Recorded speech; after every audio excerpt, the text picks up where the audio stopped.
সরকারকে বাধ্য করতে পেরেছে আমিরে জামাত প্রধান বিরোধী দলীয় নেতা ডাক্তার শফিকুর রহমান, এবং অলরেডি বিএনপি জামাত অনেকাংশে সমঝোতা হয়ে গেছে, যদিও এখানে জামাতের অবস্থান নিয়ে কিছুটা অপব্যাখ্যা করা হচ্ছে। দর্শক, সংসদে জুলাই সনদ বাস্তবায়ন বা এগুলো নিয়ে বিএনপি আলোচনা করতেই দিবে না, তাল বাহানা করে বিধি মারানি সালাউদ্দিন।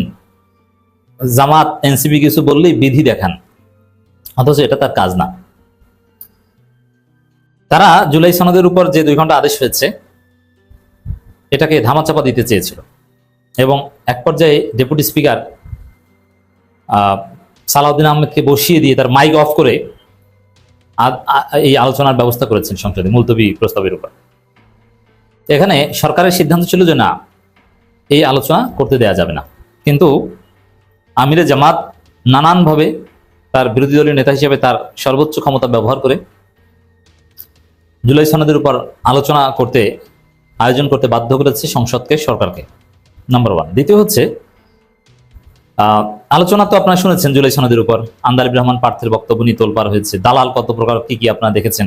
সালাউদ্দিন আহমেদ, আইনমন্ত্রী আসাদুজ্জামান, এদের প্রত্যেকের দালালি, তাদের নগ্নতা আপনারা দেখেছেন, যে কিভাবে খালেদা জিয়া রহমানের সাথে তারা প্রতারণা করে, কিভাবে জুলাই সনদ, জুলাই অভ্যুত্থান, জুলাই বিপ্লবের সাথে তারা প্রতারণা করেছে, এবং তাদের যে যুক্তি, এর মধ্যে যে আওয়ামী যুক্তি এবং ভারতের যুক্তির মধ্যে কোনো পার্থক্য নাই, এটা দিবালোকের ন্যায় স্পষ্ট হয়ে গেছে।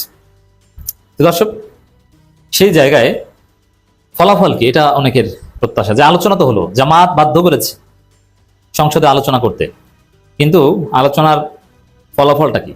ফলাফল হয়েছে কিছুটা সমঝোতা হয়েছে। হ্যাঁ, যতটুকু দূরত্ব দেখছেন এটা বাহিরের একটা রূপ, কিন্তু বাস্তবে সমঝোতা হয়ে গেছে। কি, এখানে বিএনপিও ছাড় দিয়েছে, জামাতও ছাড় দিয়েছে। এটা উচিত অনুচিত, এটা আর একটা প্রশ্ন। আমি বলবো না যে একদম উচিত হয়েছে আবার অনুচিত হয়েছে, সেটা বলবো না। এটা নির্ভর করবে ফলাফলের উপর, দিন শেষে কি হয় তার উপর। দর্শক, এখানে ফলাফলটা হচ্ছে যে সরকার প্রস্তাব করেছে, প্রধানমন্ত্রীর পক্ষ থেকে প্রস্তাব করা হয়েছে, সালাউদ্দিন আহমেদ প্রস্তাব করেছেন যে সংবিধান সংশোধন একটা কমিটি গঠন করি আমরা, আসেন সেই কমিটিতে আপনারাও থাকেন, তারপরে আমরা সংবিধান সংশোধন করি। এখন একটা কমিটি গঠন হবে, আলাপ আলোচনা ভিত্তিতে সমাধান হবে, এই বিষয়ে মোটামুটি একমত, সমঝোতা হয়েছে। কিন্তু এনসিপির বঞ্চিত নেতারা, যাদের মনে বড় কষ্ট, তারা জামাতের বিরুদ্ধে এখানে প্রোপাগান্ডা চালাচ্ছে যে না, জামাত সমঝোতা করে ফেলেছে, তারা সংবিধান সংস্কার থেকে দূরে সরে এসেছে, তারা এখন সংবিধান সংশোধন করবে বিএনপির সাথে কমিটি গঠন করে, তা বিএনপি যা বলবে সেটি হয়তো জামাতের 2-1টা মেনে চলা হবে, শেষ। জামাত আপোষ করেছে, এভাবে হবে না, রাজপথে নামতে হবে। এনসিপির বঞ্চিত নেতাদের কথা হচ্ছে এটা। প্রথম কথা হচ্ছে যে জামাত চূড়ান্ত কোনো সিদ্ধান্ত নিলে সংবিধান সংস্কার না সংশোধন বা কোনো কমিটিতে তারা যাবে কি যাবে না, এটা এনসিপির সাথে নিয়ে যাওয়া হবে, নাম্বার 1। দ্বিতীয় হচ্ছে, মানে সংসদীয় কমিটি করবে, যেমন এই যে ইউনূস আমলের অধ্যাদেশ যাচাই বাছাই করতে যে সংসদীয় কমিটি গঠন করা হয়েছিল, সেখানে তো জামাতেও ছিল, মাওলানা রফিকুল ইসলাম খান, অধ্যাপক মুজিবুর রহমান, তারা ছিলেন। এখন এনসিপির এটা অপপ্রচার। জামাত চূড়ান্তভাবে এরকম কোনো সমঝোতা করেনি, আংশিকভাবে একমত হয়েছে না কোনো কমিটির মাধ্যমে এটা আমরা পার্লামেন্টে সমাধান করব, জাস্ট এতটুকু বিষয় একমত।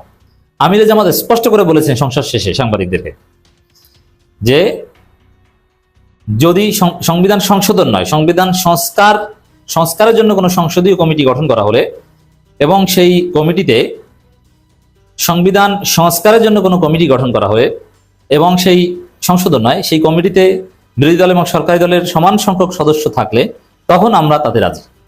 কিন্তু কমিটিতে রাজি হয়েছে, জাস্ট এতটুকুই।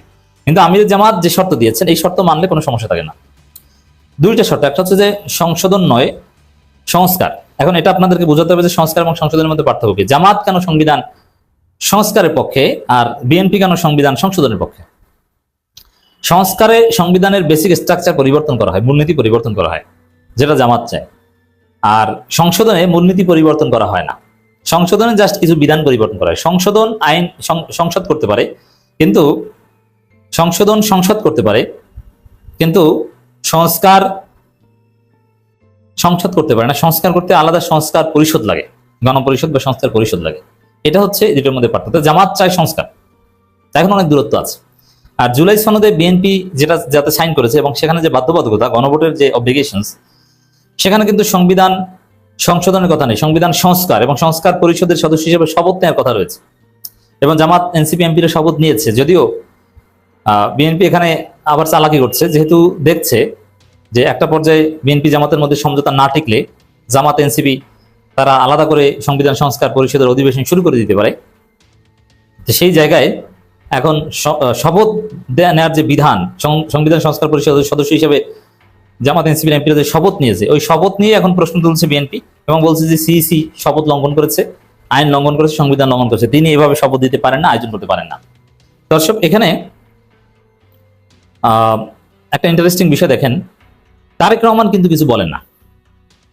এত অতি জনগুরুত্বপূর্ণ বিষয়ে মুলতবি প্রস্তাব এনে সেখানে 2 ঘন্টা আলোচনা হলো, প্রধানমন্ত্রী নিজের সংসদে উপস্থিত, বিরোধী দলের নেতা এত কিছু বললেন, কিন্তু তারেক রহমান কিছু বললেন না, হা করে তাকিয়েছে। এমনকি তারেক রহমানের পক্ষ থেকে যে প্রস্তাব, যে সংশোধন কমিটি গঠন করা, সংসদীয় কমিটি, সেই প্রস্তাবে কিন্তু প্রধানমন্ত্রী উপস্থিত থাকা সত্ত্বেও প্রধানমন্ত্রীর পক্ষ থেকে আরেকজন করেছে। তারেক রহমান কেন বলেন না? বলতে পারেন না নাকি ইন্টার পাস? নাহলে বলবেন না কেন? It's very simple. Sheikh Hasina হলে অবশ্যই বলতেন। এতটুকু সংবিধানের এতটুকু মারপাস সহ কথা বলতে পারার যোগ্যতা তো থাকতে হবে। এর মানে বিএনপির চিন্তা হচ্ছে শুধু তারা তাদের স্বার্থের অনুকূলে যতটুকু তাদের ক্ষমতা থাকতে, যতটুকু অবৈধ, যতটুকু অসাংবিধানিক, ততটুকু বৈধ, আর বাকিগুলো বৈধ নয়।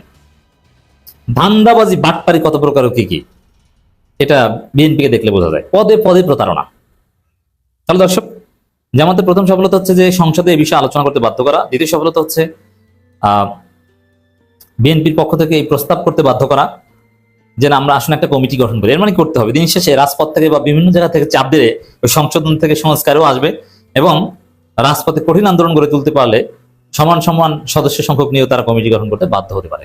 আর তারেক রহমান চেষ্টা করলে পারবেন, আমরা বিশ্বাস করি না। উল্টাপাল্টা কিছু বললে জনগণের গালি খাবেন, ভিলেন হয়ে যাবেন, এই ভয়ে বলছেন না যে ঝড় ঝাপটা যা যাক সালাউদ্দিনের উপর থেকে যাক নাকি, এরকম একটা চিন্তা থাকতে পারে।